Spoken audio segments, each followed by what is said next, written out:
शहर के सबसे अमीर महल के पीछे एक लड़की रोज कूड़े में खाना ढूंढती थी।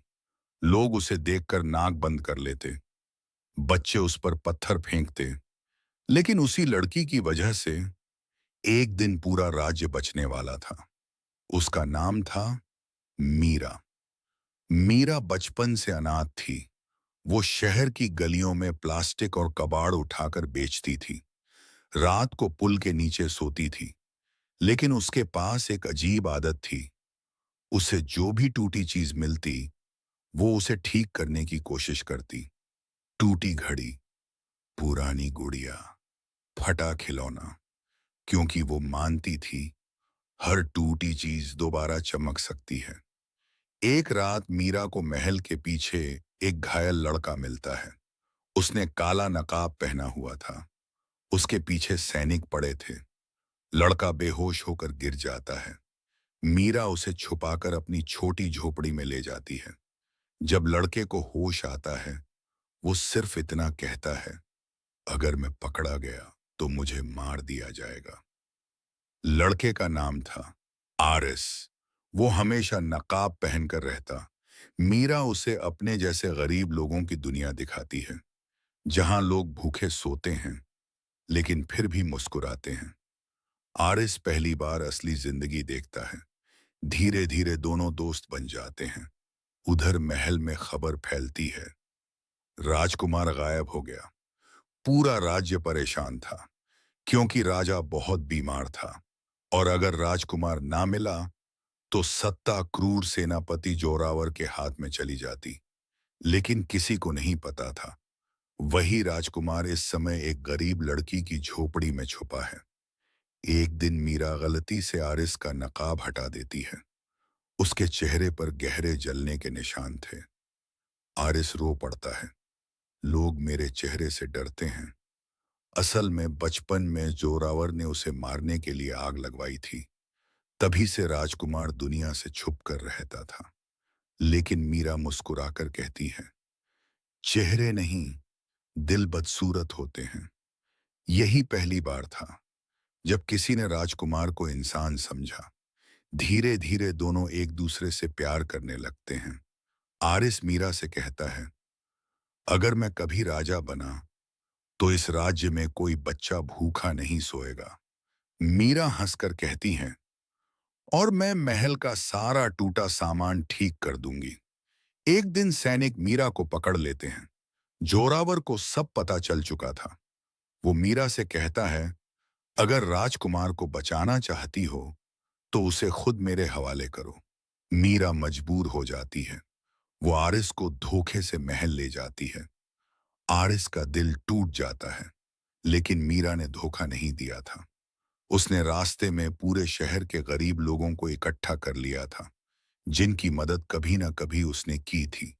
भिखारी, मजदूर, अनाथ बच्चे, सब महल के बाहर पहुंच जाते हैं। पहली बार गरीब लोग अमीरों के खिलाफ खड़े होते।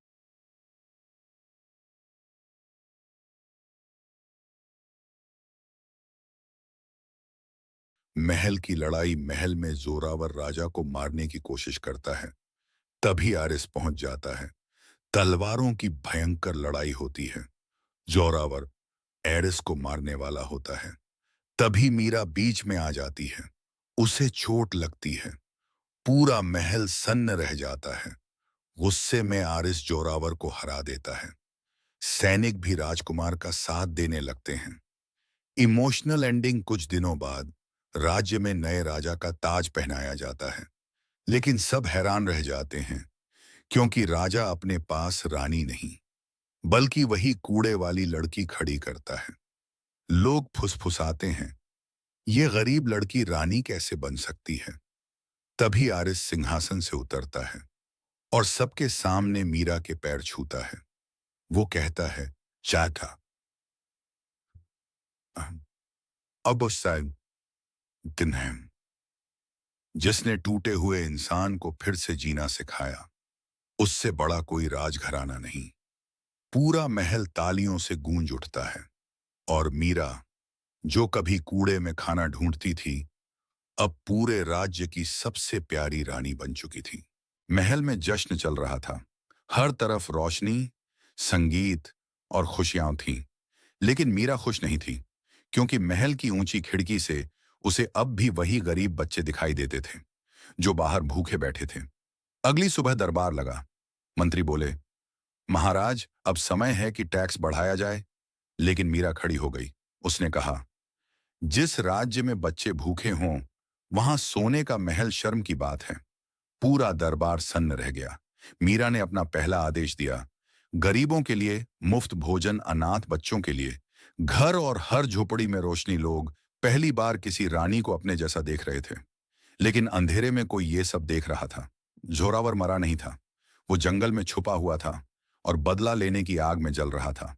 उसने कसम खाई, मैं उस कूड़े वाली लड़की को फिर सड़क पर लाऊंगा। एक रात महल के दरवाजे पर एक छोटी बच्ची मिलती है। उसके हाथ में वही निशान था जो झोरावर के सैनिकों के पास होता था। बच्ची कुछ नहीं बोलती। मीरा उसे अपने पास रख लेती है। धीरे धीरे बच्ची मीरा से जुड़ जाती है। उसका नाम रखा जाता है गुड़िया। लेकिन किसी को नहीं पता था, वो बच्ची जासूस बनकर आई थी। गुड़िया रात को छुपकर महल की बातें जंगल तक पहुंचाती थी।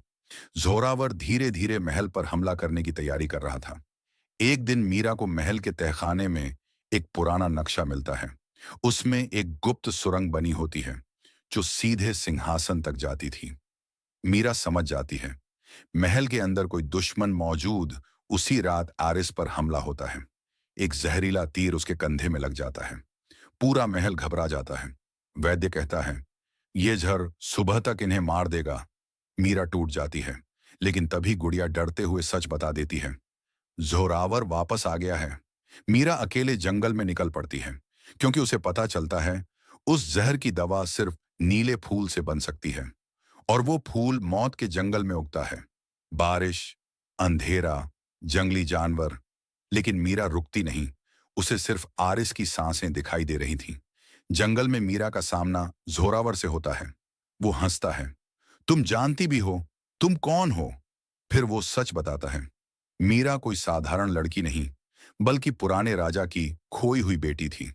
यानी उसका भी इस राज्य पर हक था। मीरा शॉक्ड रह जाती है। फाइनल बैटल जोरावर महल पर हमला कर देता है। महल में आग लग जाती है। लोग इधर उधर भागने लगते हैं। आरिस कमजोर हालत में भी तलवार उठाता है। मीरा नीले फूल की दवा लेकर वापस पहुंचती है। दोनों मिलकर जोरावर का सामना करते हैं। भयंकर लड़ाई होती है। आखिरकार गुड़िया पीछे से जोरावर की तलवार गिरा देती है, क्योंकि अब वो मीरा को अपनी मां मानने लगी थी। आरिस जोरावर को हरा देता है। Emotional ending. कुछ महीनों बाद पूरा राज्य बदल चुका था। अब कोई भूखा नहीं सोता था। महल के बाहर वही जगह जहां कभी मीरा कूड़ा उठाती थी, अब वहां अनाथ बच्चों का स्कूल था। गुड़िया दौड़कर मीरा को गले लगाती है और आरिस मुस्कुराकर कहता है, तुमने सिर्फ मेरा दिल नहीं, पूरा राज्य बदल दिया।